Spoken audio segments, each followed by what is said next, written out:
1, 2, 3, 4.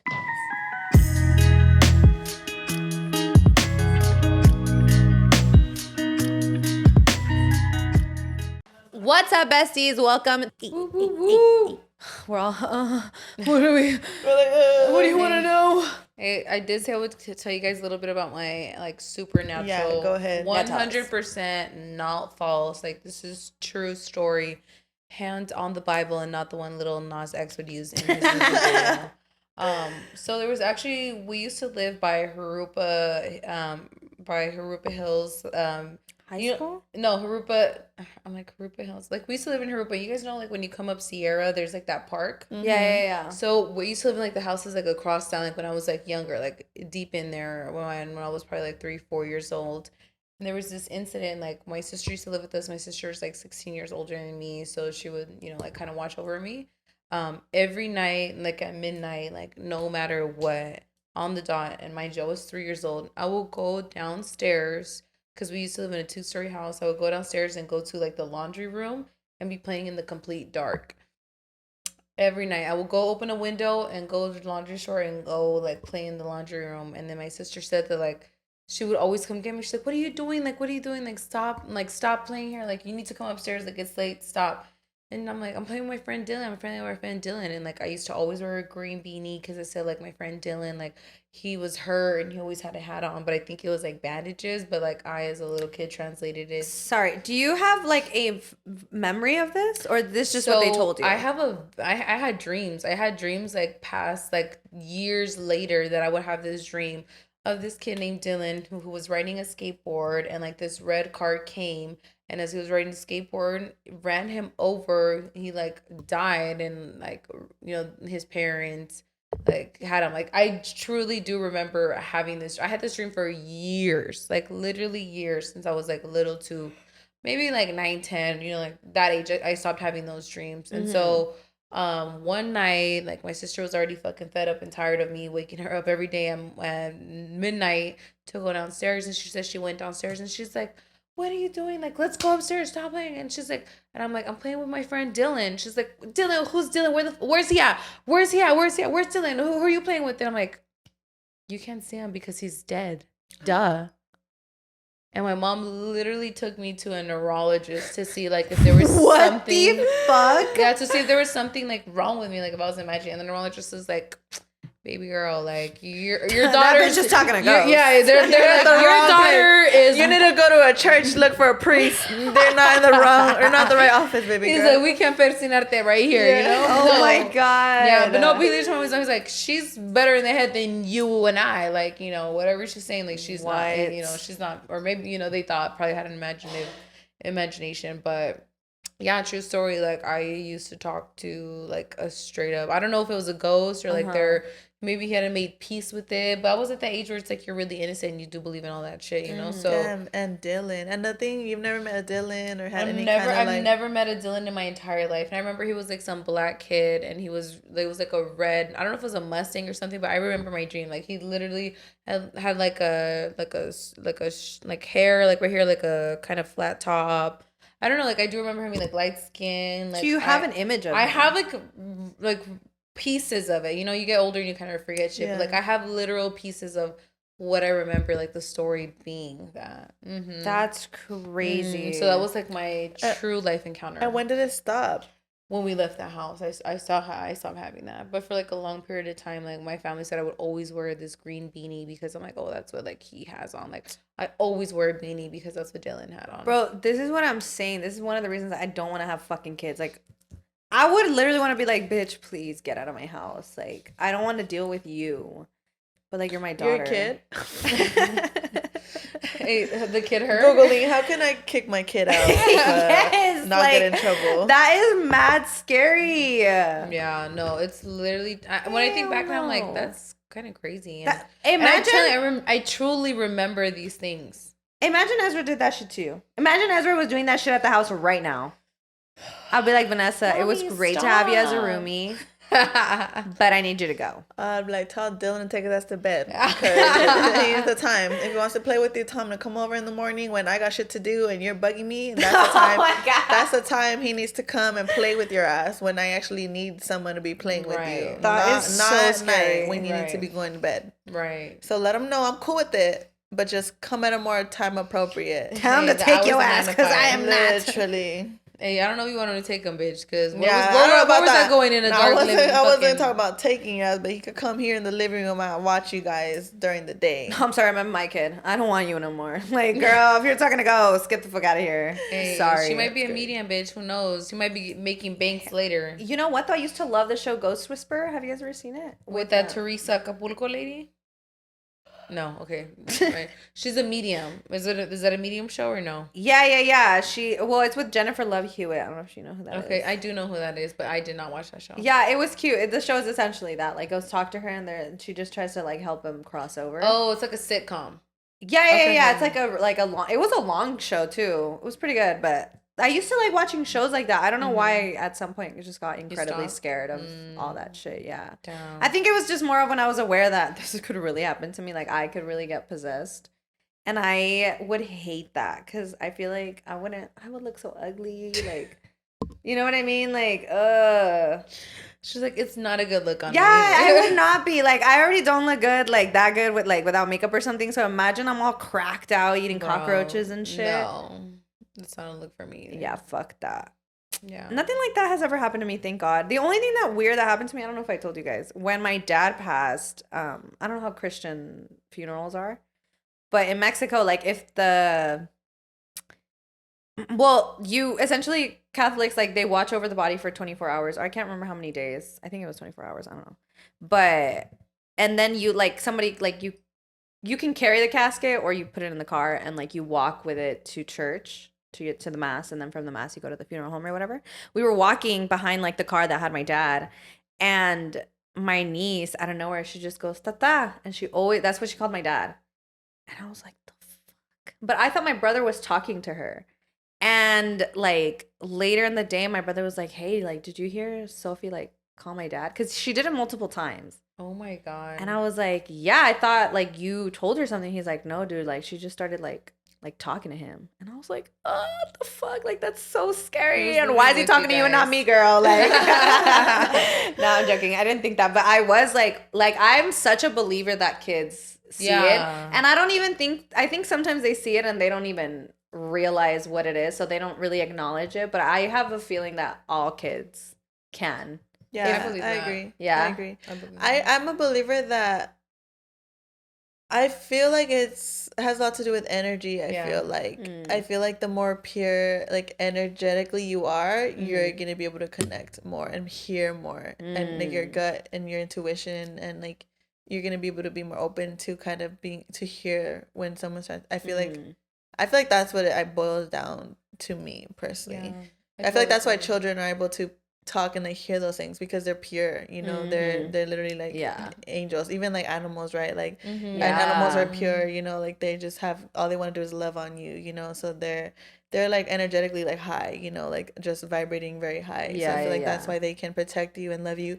Like, have you ever heard, like, those stories where, like, you have a pet for, like, 12 years and then they die, and then, like, shortly after you like get saved from, like, this terrific, like, accident. like I recently saw on TikTok this girl who she had planned to move to Hawaii. Like, she got, like, a job out there, but her cat or something of, like, 12 years got, like, this really bad disease and it was gonna die shortly. So she gave up the job in Hawaii because she was like, no, like, I want to stay here with my pet because I know it's gonna die soon, and I want to spend, like, the last dying weeks with my cat, and I know that the jobs will be out there for, like, I can get another job.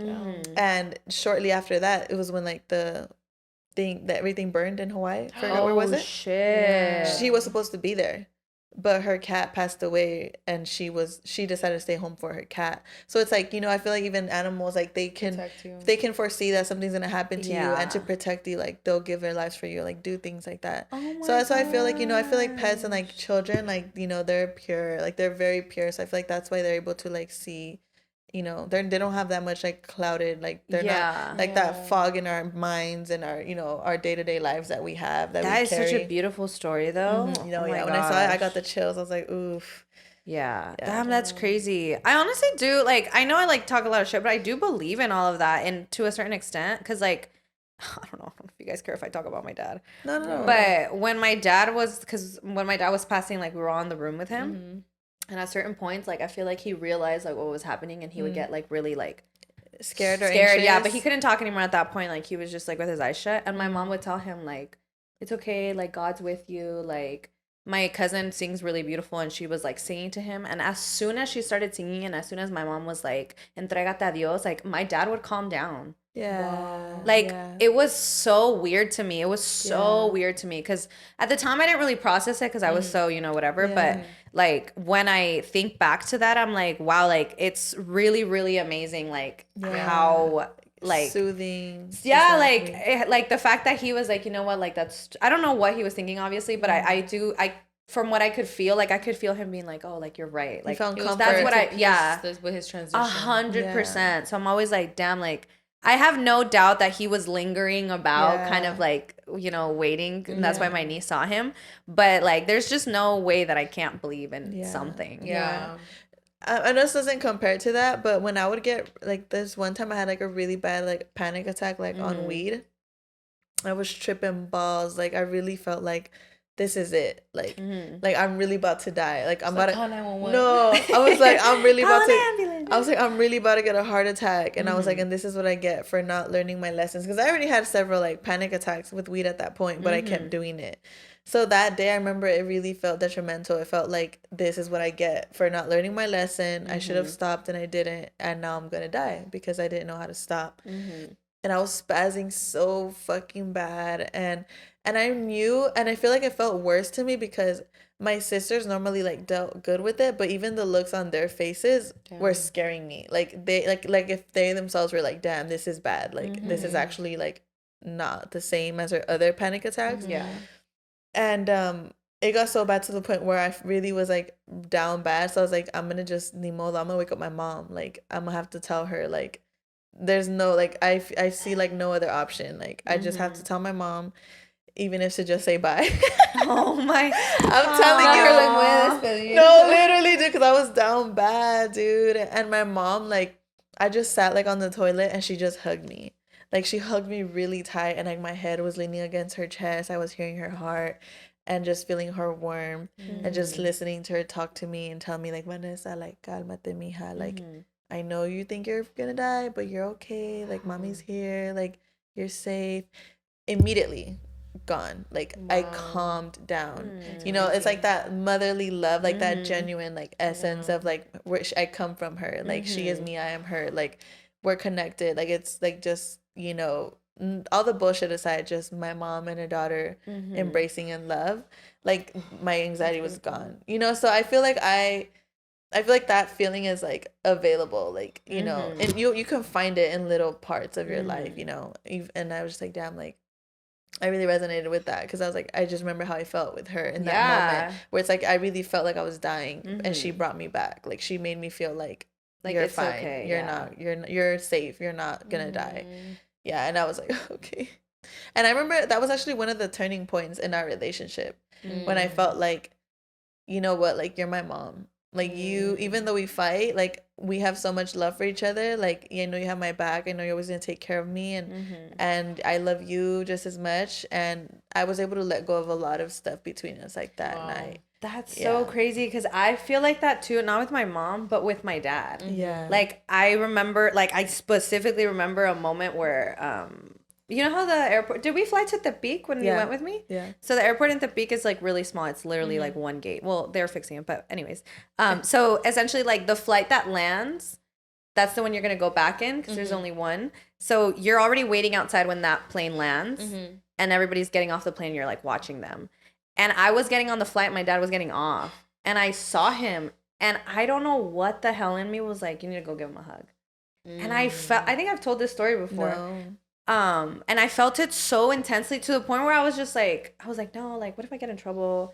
And something in me was like, I need to go give my dad a hug. And he wasn't even that sick at that point. And I ran over there and I gave him like a huge hug. And they kicked me out. They're like, can't do that. Like, it's a safety like thing. But like you... And I thought my dad was going to get mad because, like, obviously, you know, I'm losing the fight. And I remember ever since then, like, I never wanted to be away from him. Like, every time I got the chance, like, I was like, no, I need to hug my dad. Like, I always need to hug my dad. And I remember it's that moment where I was like, fuck, like, because he embraced me so beautifully that I was like, oh my gosh, like, I love my dad. Like, same thing. Like, I know, like, because there was a lot of things that I felt like I needed to forgive him for. Yeah.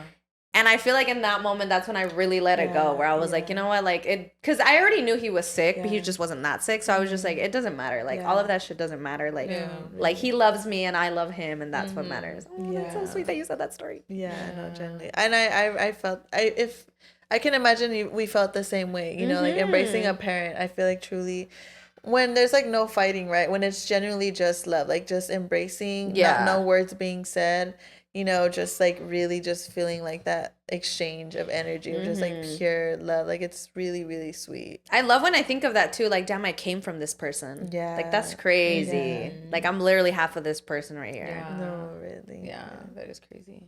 I'm like, oh yeah, we can be like, oh, damn, we got all deep and shit. I'm thinking we're gonna say some juicy tea. Everyone's crying. Everyone's like, fuck. If you're watching this, go give your mom a hug. Go give your dad a hug. Give a loved one, anyone in your life, a grandma, a friend, an uncle, auntie, anybody in your life that you feel like has been that person for you, and maybe you don't tell them often.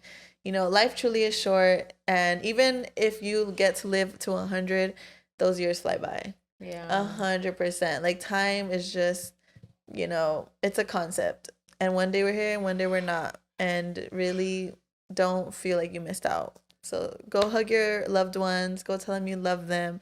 Do something nice for them. Do something thoughtful. And if you don't have anyone, do it for yourself. Give yourself a hug. Do something thoughtful for yourself. Always remember that you're on this journey with yourself forever. You're the one that has your own back at the end of the day, regardless, and you can love on yourself too.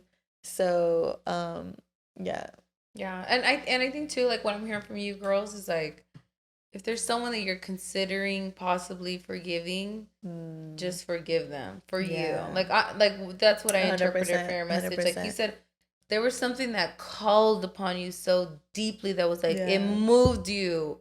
It literally moved you because physically, that's what I'm saying. And you're like, your dad was not at that place yet where you're like, oh, this is, you know, could be it. But it was just something that moved you, you know, because it was a calling, maybe from God, the universe, whatever you believe in, you know. But like, it's something that moved you. And you said too, something so simple like hearing her heartbeat maybe made you realize that she's like human and saw it, and like you were able to feel like the humanity in her, you know. It wasn't even maybe the embrace, it was like her heart beats like me. It runs like me. It cries like me. It feels like me. It nurtures like me. So yeah, if there's somebody in your life, like especially a parent or somebody that's close to you, a sibling, and you're considering possibly forgiving them for you, for the step necessary for your healing, not for them to feel better, I think like maybe this is something you should take. Like, do it for you, because you're gonna feel better about, I'm glad I did it, whereas like I should have done it. If you want to. No, yeah, if you're 100%. in that place. I'm very much that kind of person, though. I hate feeling regret, and I hate feeling like, why didn't I just do that?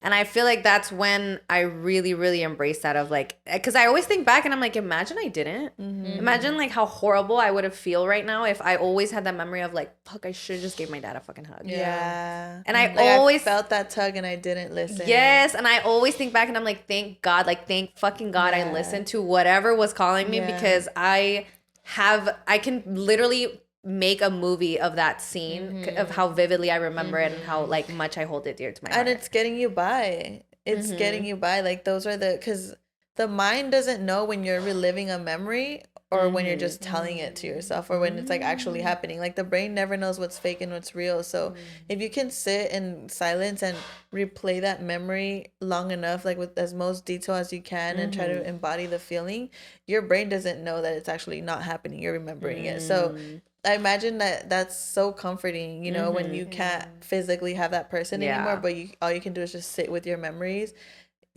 Imagine it brings almost the same comfort as if you were reliving it, right? Because your brain can't tell the difference. I was like, dude, that's why it's so important, right? To like reach out and like be very like embraceful and like you take the pictures, you know, like hang out with the person, like do the things that you can do while you have the people around. Yeah. So well, that's it for today, guys. Who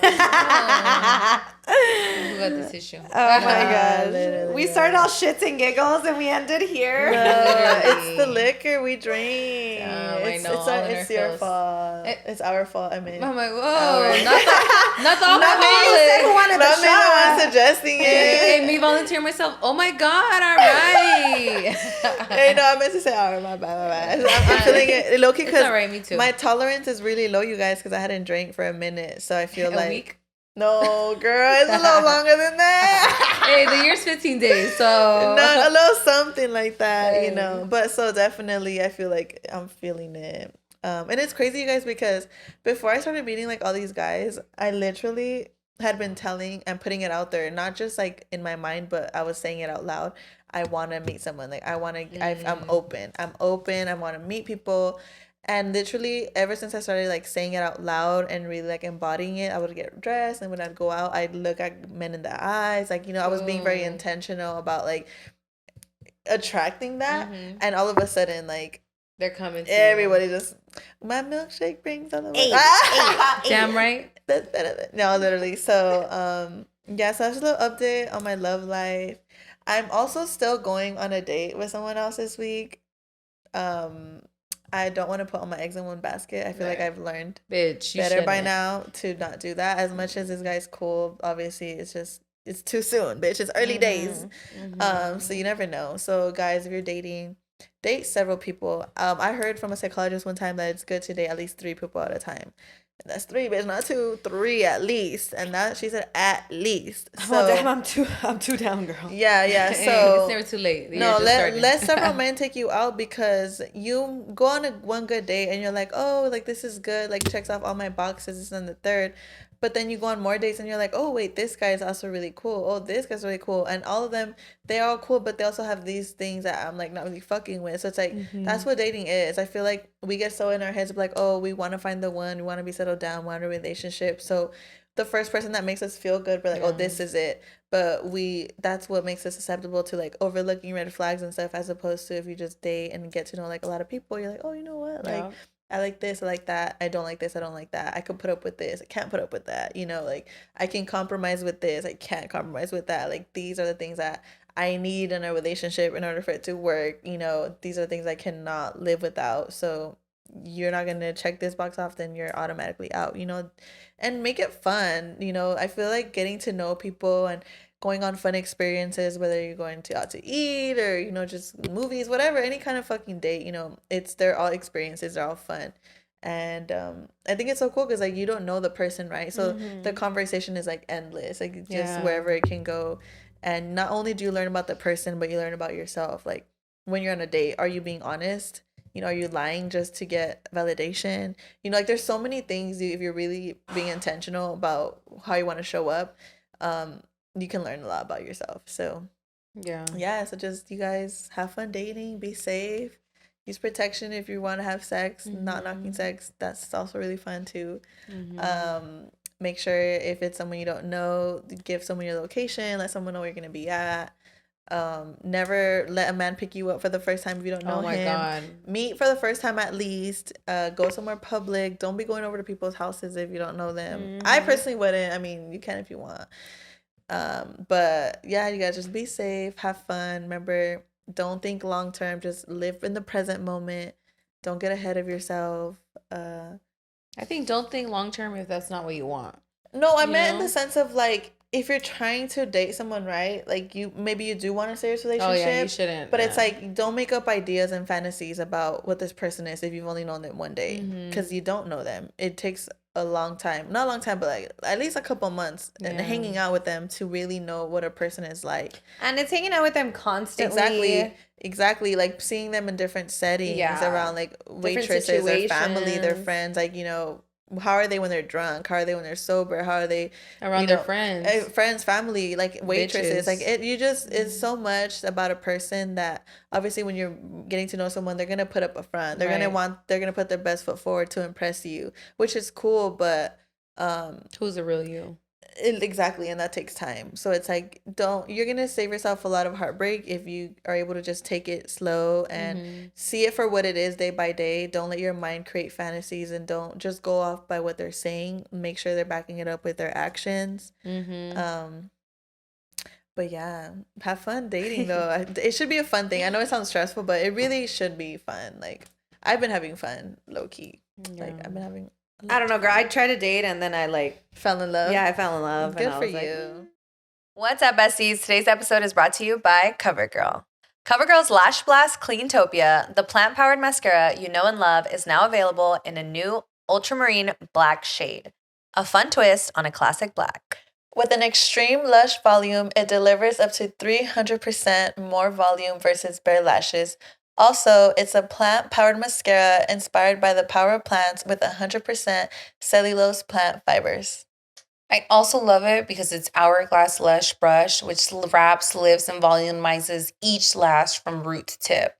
And it's especially good for all lash types. And I also love it because it's a 24-hour wear, smudge-proof, flake-proof, clump-free. I mean, all that you need in a mascara. And I'm wearing it right now as proof because I love to wear it on the podcast. It really, really brightens up my eyes with the lights. It really just makes my eyes pop. I love it even on just regular days that I'm just hanging out with friends or going out. It makes my lashes so much longer, and it's available in 5 shades. Only from Easy, Breezy, Beautiful Covergirl. This episode was brought to you by State Farm. Buying a house in 2024 can be something extremely joyful, but also extremely stressful when you think about all the paperwork that you have to file. But like a good neighbor, State Farm is there. That's the phrase that will help you feel good knowing that you have people who care to help you file a claim or find the coverage for the things that you want to protect. In reality, finding good insurance doesn't have to be something that is complicated to you because like a good neighbor, State Farm is there. State Farm has options to fit your unique needs, which means you can talk to your agent to choose the coverage you need, have coverage options to protect the things you value most, file a claim right on the State Farm mobile app, or reach a real person when you need to talk to someone. Like a good neighbor, State Farm is there. Cheers to that. Okay, also we want to go over the Grammys outfits because did we see the motherfucking Grammys attire? I feel like people don't watch like award ceremonies anymore. Like, you know, I feel like Beyonce, like, people don't make albums anymore. Nobody makes albums, you know, but I just feel like whoa, maybe she did get me fucking nervous. Oh no, that was for you. Okay, that's good. Yeah, I was like, whoa. But yeah, I feel like people don't be watching like music shows, whereas before, I remember I used to be locked in, like waiting for the Billboard, the Latin Grammys, the Grammys, MTVs, and I'm just like, I'll just watch the clip on Twitter. I think it just goes back to like because there's no channels, it's all just streaming. Because I remember I used to be like, all right, nobody better fucking record anything on TV at this moment because I'm gonna record the Grammys. Right, yeah. And now you just have so many options. Yeah, and like TikTok really does highlight like shit or whatever. That's how I feel about sports too. Like I like watching it, but I like sports highlights more than I like watching the full game because like it looks badass. Yeah, someone already like the best parts. Yeah. Like why am I gonna watch the whole fucking thing? Yeah. But I love the Grammys. I want to watch them this year because they looked really fun. I think there was a lot of good performers. Miley Cyrus won her first Grammy, which I loved. Saw that. Oh, that was sweet. Shout out to her. Good for her. Well deserved. People were talking shit about Taylor Swift because she didn't acknowledge Celine, right? That's what they're saying? Who's Celine Dion? Celine Dion, yeah, because I guess I should try to hug her. And in her excitement, Taylor didn't hug her back. Have you guys ever seen that video of the bitch singing to Celine Dion and she puts the window up? Yeah. She's so funny that shit is funny. She's hilarious for that. Do you have more water? Yeah. I feel so bad for her. You know how she has like that illness that like she's gonna become like a statuesque? Who? Celine Dion. Like she has an illness in her body that's gonna make her muscles stiff. Yeah. Stiffen? MS? Damn. Is that what that is? I don't know if it's MS, but she literally is not gonna be able to move. Damn. At that point, would you Kill yourself. like the movie. Like the fact that you already know. She's like, is there even a point in being alive? Like the movie Me Before You. I've never seen that movie. Okay, oh so my God. it's about. Would you want to watch it? It's cool, really you good. can tell me, bitch. I don't care. So pretty much this guy. It's the bitch with Game of Thrones, right? Yes. And the guy, he's super adventurous. Like, you know, he likes to be out in nature, likes to like push the limits on a lot of like sports and like all this shit. And he becomes like paralyzed from the neck down. And he just pretty much like hates his life because every day is like the same routine. Like he can't move his body, like going from being completely active to going to just being bedridden and just having people feed you, clean you, bathe you, do everything for you. Like he gets a new caregiver, and like at first like it's like kind of rough, but then she brings out a side of him that he hadn't brought out in years. They fall in love, whatever. But even though they fall in love, he still wants to commit suicide. And if he goes to where? Switzerland, yeah, they have like assisted suicide. Yes, so pretty much he had already decided before he even met her that he was gonna do that. And she was hoping she could change his mind. But even though they fell in love and everything, he still told her, like, this is still not the life that I want. Like, I will not be able to live. He's like, this isn't who I am. Yeah. Like, I'm not this person. Like, I was this other person, and that he no longer is. He literally says, like, I pretty much just exist. Yeah, he was like, I am not that person. And it's so sad because even though she's willing to take care of him for the rest of his life, he doesn't not only want to subject her to that, because she's also very lively and also has a lot of goals that she wouldn't be able to do if she's tied to caring for him for the rest of his life. And he also that's just not how he pictured his life. You know? And he leaves her money and he's like, go start your life, bitch. No, literally, because he's rich as fuck. Shout out to them, man. Yes. Hey, if you're gonna die, at least leave me a little something. No, literally. And he did the assisted suicide in the end, and he left her money, and she went on to go live her life. It's a really good movie, though. You should watch it. It's really sweet. You should still watch it. I'm gonna watch it with my man. You should still watch it. It's really, really good. I'm like, you see, think of me. Think of. I'm like, so let's go sign up for that life insurance policy. Oh my God. Telling someone that I feel is different because, I know that I also didn't treat Alex the best way that I should have and could have. But that's because, look, let me say this. I'm going to cut you off. I'm going to let you finish your sentence, because I feel like a lot of men don't understand that men are the leaders in a relationship and they set the tone. Men don't want to accept it. Men don't want to step up to the plate. We could bring it back to the Bible. We could bring it back to science. We could bring it any other way that you want to bring it in. But it's a fact that men set the tone.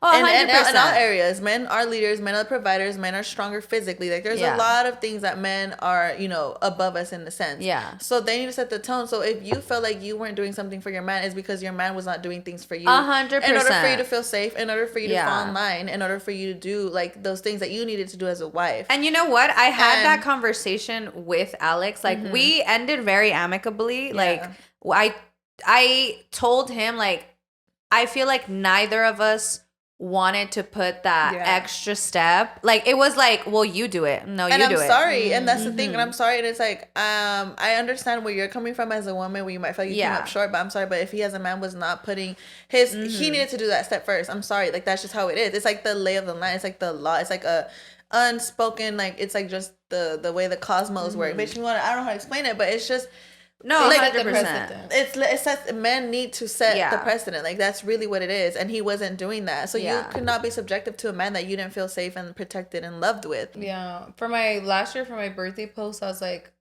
if I have to give any advice, it's never take the advice of unhappy people. 100%. And I feel like that's it's not even in a relationship, because there's people who are happy and single, but I think it's just like, if these people anyone that you wouldn't trade lives with. Yeah. If you're miserable, you're going to be limited in terms of like your scope, because you're so miserable that you cannot like even live outside of your own misery. You don't have perspective. Yeah. You can't even believe that someone is in like that. Cause okay, this was very odd to me. My friend's boyfriend was like, I was telling them about another couple that I know that I genuinely feel like are just truly in love. And I went to their wedding and I was like, it was so beautiful, blah, blah, blah. And this person's dating my friend, and he's all, do you really think that love like that exists? Excuse me. And I got very upset. I didn't say anything, but I got very upset because I'm like, you don't love my friend like that? Yeah. Like, you're not willing to treat my friend like that? Like, why are you asking that dumbass question? That's crazy to me when they say shit like that, especially to like close, like this is like they know you're close with their girl. Like, do you not think like how he said like it in front of her, and I was like, what? I was like, what do you? And and she was like, no, yeah, they love each other, and he's like, but do you think that's like fake? Like, do you think love like that exists? And I was so like shocked because I was like, bro, like, oh my god, I want the embarrassment for that girl. Yeah. You know what I mean? Like, but I'm also very aware. Like, I feel like now I'm very aware. Like, people are gonna do whatever they want to do. They're never. Your friends are never gonna take your advice. Like, realistically, Dude, your friends will never take your advice. I used to feel so passionately, like when my friends would give me like they'd ask for my advice or like they'd vent to me. I would like literally get so passionate when it came to like what I was saying to them. But I learned 5 minutes. I learned a long time ago to stop doing that shit. Yeah. I stopped. Now I'm just an active listener. Like when my friends need to vent or whatever the fuck. Literally, whenever they even ask me for advice, like 9 times out of 10, like I'll just be like, look, I understand. Like I'll kind of just like reiterate what they just said. Like I understand, like it's really hard for you. Like kind of validate what they're feeling. Right. I feel like that's all I'll do now. Like okay, like I understand that's really hard for you. Like I'm really sorry you feel that way. Like I see how that made you feel that way. And I would just kind of leave it at, but I trust that you'll do what's best for you. Because really, me telling you what I would want to do, like, it's not going to help you at all. Like, 100%. And let's be honest, even when you tell me you want to do it, you probably didn't even do it yourself. Let's be real. Like, you're like, leave that man, he ain't shit. That too. That too. Yeah, bitch, me that and too. him And especially when it comes to leaving a man, I feel like that's kind of one of those things that everyone has their own journey. Like you can't, like if you don't feel like you're ready to leave a man, don't leave him. You're gonna know when you're ready to leave a man. Yeah, you know what's wrong. You know what's happening. You don't need no one to confirm it. You don't need to keep telling nobody. Like you're gonna, but you don't need it. So it's like you'll leave when you're ready. Yeah, and to your point, like I had one of my best friends. She was in a long-term relationship, like 4 years. A month later, this bitch was wifed up, and like I would say that they're extremely happy. Like she wasn't even single for 30 days, like, and that bitch jumped in a new relationship, like, and I could truly say like they are very in love. Like, so I although I do agree, you should definitely always take your time, but again, when does that time start? It could have started when you were already in a relationship. And I think too, like it does go back to women checking out of relationships before it ends, but I also think that I learned a lot from my last relationship, and I learned exactly what I want and didn't want, even just from me, myself. And I made those things very clear. Like, I was like, this is what I want. This is how I want to be treated. If you don't want to treat me like that, then leave me alone. But like I said, like, he was like, all right, like, you want this and this and this and that, you're going to get this and this and this and that. And so I feel like if someone is giving me exactly what I want, why am I going to question it? Why am I going to question like, oh, maybe he's good or maybe he's not? If he's not good, he's going to prove it in one way or another. Right. It's going to come out. I'm going to see it. So just let me be in my honeymoon phase. Let me be happy after you've seen me like so shitty for so long. That was my thing where I was like, if you saw me so fucking depressed and you're seeing me now that I'm not anymore, why are you trying to make me question it? Why are you trying to get me back to a place where, you know, I just left? Yeah, people just be projecting. Yeah, but and it's normal. Like people are looking out for your best interest, but through their perspective, and they're not fully aware. And I think about that too, and I'm like, you know, like it's the same way with me. But what I did tell like this person was, you need to stop being judgmental and start just being curious. Like if you feel like there's something that you're uncomfortable with, then ask me. Yeah. Because I feel like it's that so many people are putting their prejudice of like, well, you know, like it's a rebound, like you just got divorced and whatever. And it's like, all right, if you have no idea about my relationship, ask me because we're that close. Yeah. So go ahead and ask, and I'm going to ease your preocupaciones. Yeah. Like I'm going to tell you why I'm doing this and that and whatever, but don't just sit there and fucking judge me on it. And if you're not that close enough to me to ask, then mind your fucking business. Literally. And on that note, we're going to end it because the camera's about to die.